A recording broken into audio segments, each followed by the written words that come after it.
Di momen itu aku udah nggak ingat lagi Nadia apa yang dilakukan sama si Reza sama kawan-kawan aku. Karena di saat yang bersamaan kalian tahu Winda merasa jiwanya ini sudah pergi ke suatu tempat yang sangat asing. Wah, dalam penglihatan si Winda, dia melihat dia ini kayak digiring oleh banyak makhluk seram dengan wujud yang berbeda-beda.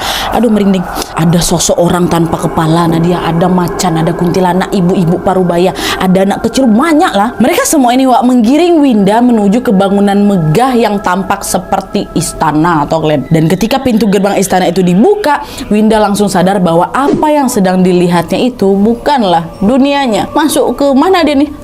Nah, nggak lama kemudian, wak, dari dalam istana keluar nih seorang perempuan cantik kali Nadia, cantik kali katanya, macam ratu betulan. Terus perempuan ini bilang, kemarilah nak, kau akan bahagia di sini, kata si perempuan nih. Nah, karena Winda udah sadar kalau itu bukan duniaku, enggak, ini bukan duniaku. Dia pun langsung segera menolak wak ajakan tersebut. Dan ketika Winda nih balik badan untuk berlari meninggalkan istana, wak, tiba-tiba saja dalam sekejap dia sudah kembali lagi ke dalam raganya. Samar-samar Winda melihat ada banyak sekali teman yang masih berkumpul di masjid dan tampak sangat kelelahan. Dan gak lama kemudian azan subuh pun berkumandang, wak.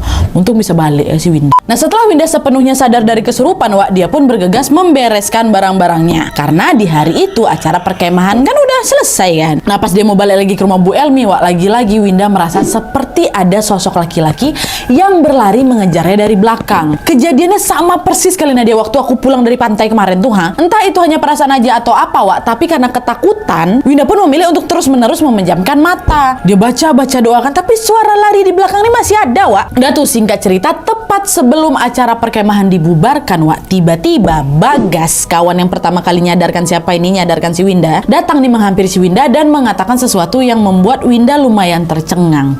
Bagas bilang, Win, aku nggak tahu ini kebetulan atau bukan ya, tapi aku ngerasa ada yang janggal lah, Win. Tadi malam tuh sebelum kau kesurupan, sebelum kita semua pergi ke lapangan buat lihat pentas, sebelum semua ini terjadi, aku sempat ngelihat Reza lagi bakar dupa, Win. Hah? Serius kau? Buat apa dia bakar dupa? Nah, itu dia, aku nggak tahu, wak. Tapi aku punya feeling, aku ngerasa itu pasti ada hubungannya sama kejadian-kejadian mistis malam lah, wak. Nah, mendengar ucapan Bagas itu, wak, Winda langsung bertanya-tanya, apa yang lagi dibuat sama si Reza ini? Kenapa kemarin aku sampai kesurupan?